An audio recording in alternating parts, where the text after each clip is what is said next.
Hello students, welcome back. Today I'm here with the topic of grammar, parts of speech, because now I'll be taking grammar portion, and parts of speech is the basics of English grammar, so that's why we should know about it.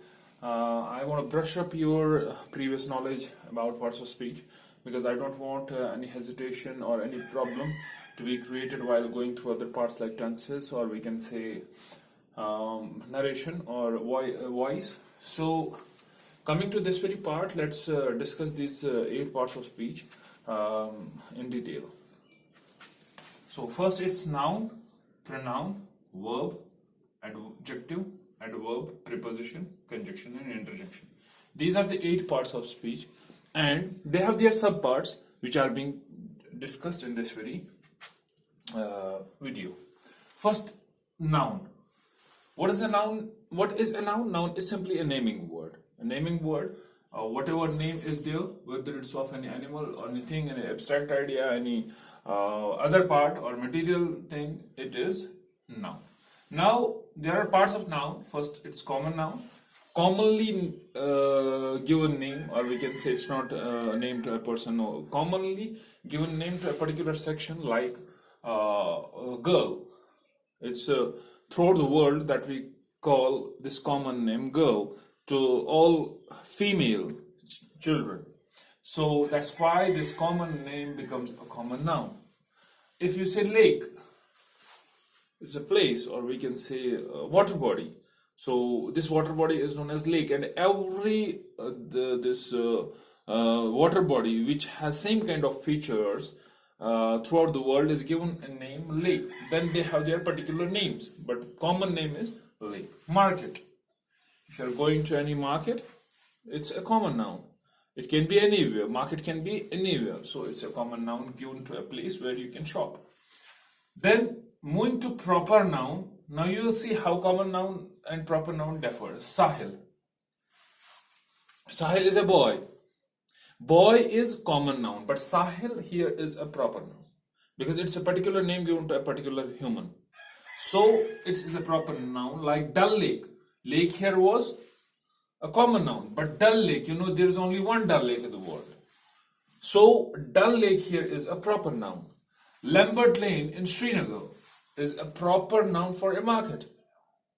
You cannot have Lambert Lane in Jahangir Chowk, or we can say anywhere else. You have Lambert Lane only in Srinagar. If you will say, I'm going to Srinagar and I'm going to buy something from Lambert Lane, that means there is a particular idea about it. There is a particular address about it. So it's proper noun. Now coming to the abstract part. Abstract means that noun which you can't touch or see, but you can feel. Love, you cannot say this is the love which I have. You cannot touch love, you cannot see love, but you cannot feel that by your emotions. Or about knowledge, if we say, you cannot touch knowledge of a human being just touching his head or touching his brain is touching his knowledge. No, you cannot see his knowledge, but you can feel when you pose questions and he answers regularly. Then you say the person is knowledgeable, or his thoughts are wise, or he is giving a wise lecture on that. You say the person is knowledgeable. So those nouns which you can't see and touch are abstract nouns. Then we have collective nouns. Collective nouns means a name given to a group. Like if you say army. Army is not the name of a particular person. If you say team, it's not a name of a particular person. If you say class, it's not a name of a particular person, but it's group.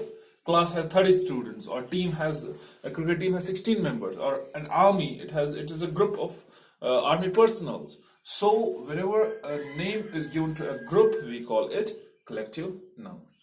Then material noun. Material noun, any noun made up of material, this board, or we can say this jacket, or we can say anything, chair, board, this pen, it's all made up of material, so it's material noun. Now we have countable and uncountable nouns. Countable noun means a noun which you can count, like pens.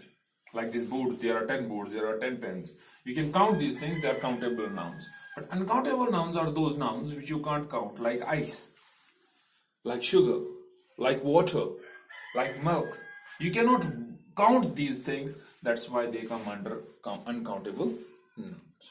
Now coming to the pronoun part, there are six parts of pronoun as well. First, it's personal pronoun. Whenever you talk about any person.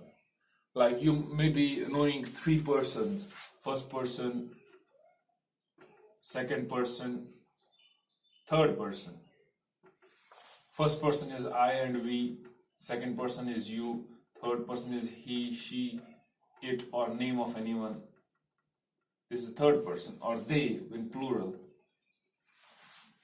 So this is personal pronoun. Wherever these kind of pronouns are being used, this is personal pronoun. Personal means when you are indulged or you talk about a person or anybody. Demonstrative pronoun, when you are demonstrating something. Likewise, I am demonstrating this board right now. I am using this is the thing, that is the thing. These, this, that, these, those, they are all demonstrative pronouns as I am demonstrating the things over here. Then we have interrogative pronouns. Interrogative is where you ask questions. If you use who, which, where, these as pronouns, then they are interrogative pronouns. Like I'm going to buy a jacket which we have seen in the market last Sunday. So it is a which is over here. It's used pronoun over here for that very jacket which I have seen. So this is interrogative pronoun over here. Indefinite, which is not definite. There is no definite number given in it. None, several. These are indefinite. We can say pronouns where you don't have definite things in it, where you don't have definite numbers. And these things, when they are used as pronouns, they are known as indefinite pronouns. Possessive, where possession is seen. My, this is my pen. My means a possession. Possession means that your ownership seems to be over there. So these pronouns which show ownership, they are known as possessive pronoun. Reciprocal. Reciprocal means when a pronoun is used and they are binding two or more than two persons with each other. Over here again, each other is a word, or one another. When your teacher say, hey, help each other in your work. Each other means it binds both people to help each other. That means help should be from both the sides.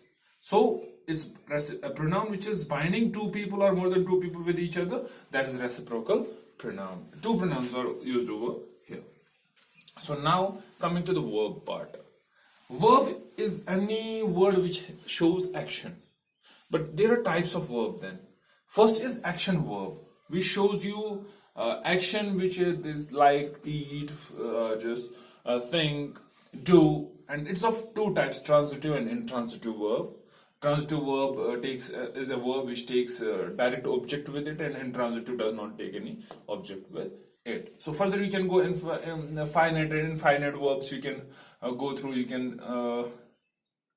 can brush up your knowledge for infinite and finite verbs as well. So you should know about these things. Then we have modal verbs, as you call modals: may, shall, should, will, would. They come under verbs as well. They are known as modal verbs. Then we have auxiliaries. Auxiliaries like is, am, are, was, were. They are known as helping verbs as well. Helping verbs. These are helping verbs as well. They are known as auxiliaries at the same time. Is, am, are, was, were, will, shall, be, has, have, had. These are all auxiliaries. These are types of verbs as well. Then we move to adjectives. Adjectives. What is an adjective? Adjective is a word which shows some quality of noun or pronoun. These two things. It shows quality of noun or pronoun. That means it's adjective. So there are types of adjective. Proper adjective. Proper adjective, when proper noun is used as adjective somewhere, like English language. English over here is a proper noun, but it is used as a kind of a qualifying thing for language. So that's why it is proper adjective. Indian music.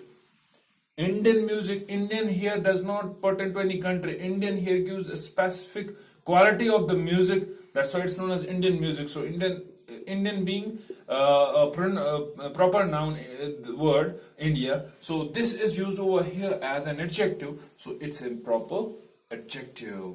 Descriptive or qualitative adjective. Whatever other adjectives we use, brave, pretty, beautiful, handsome. These are all descriptive. It describes something, or we shows the quality of something. Quantitative. We shows the quantity. How much. So whenever it shows quantity, it is quantitative, like much, more, little, most. So these are all quantitative adjectives. Numeral, there comes two, cardinals and ordinals. Cardinals means 1, 2, 3, 4, 5. These are cardinals. And ordinals means first, second, third, fourth, or we can say in this very manner, we will write fourth, fifth. These are all ordinals. So cardinals and ordinals, they are as adjectives as well. If they are used as adjectives, they are known as numeral adjectives. Then we have demonstrative adjectives. As we were having demonstrative pronouns over here, same, if these things are used as adjectives, they are known as demonstrative adjectives. Distributive, each, every, distributive in here, as it was reciprocal, and here in this way it's distributive as well, that each of one of you will go to the library. That means it's distributive, it's giving a distributor call to everyone. So every one of you, so it's giving a kind of a call which is distributed to everybody. It's not to a particular person. So whenever these words are used, they come under distributive adjectives. Interrogative, again, as it was interrogative pronoun, if which or who or these things are used as tag words, if we say tag question words, if they are used as pronouns, they are pronouns, and if they are used as adjectives, they are interrogative adjectives. Then possessive, again, as it was possessive pronoun, over here, if they are used as pronouns, they are possessive pronouns. If they are used as adjectives, they are possessive adjectives. Now coming to the fifth one, that's adverb. Adverb, what does adverb mean? Adverb is a word which qualifies verb and adjective. Adjective was the word which qualified these two, but adverb is a word which qualifies verb or adjective. Then there are parts of adjective as well. Adverb of time, adverb of time, where it is time shown before, already, ago. These are all adverb of time, which shows time. You came before this and he came before you. These shows a kind of a time. Frequency, then adverb of frequency, which shows what kind of type of work is, or in what manner it's going on. So usually, normally, these words are used as adverbs of frequency. They are adverbs of frequency, where it shows what kind of frequency of work is going on. Then adverb of place, when for any place it is these words are used and they are adverb down, here, there. If they are used as adverbs, then they are adverbs of place, or we can say adverbs of manner, how the thing is going on, slowly, badly, insecurely, or we can say strictly. So these all words are adverb of manner. Adverb of degree is a word which shows what kind of degree is there, or we can say intensity is there. It's quite enough. So what kind of intensity of adjective, or we can say verb, is there? These things is shown by degree, adverb of degree. Then adverb of affirmation, certainly, surely, where you give affirmation or to the adjective, or you give affirmation to the verb, then these words are used and they are known as adverb of affirmation.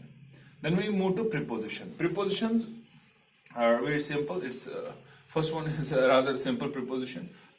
All the prepositions which you see add on in, which are singular in form, add on in, of, above, below, behind. These are all simple prepositions. But double preposition means when two prepositions join with each other, into, upon, on, to. These are all double prepositions. When two prepositions join with each other and then they make another preposition, it is double preposition. Compound means when more than two, in addition to, on behalf of, in front of.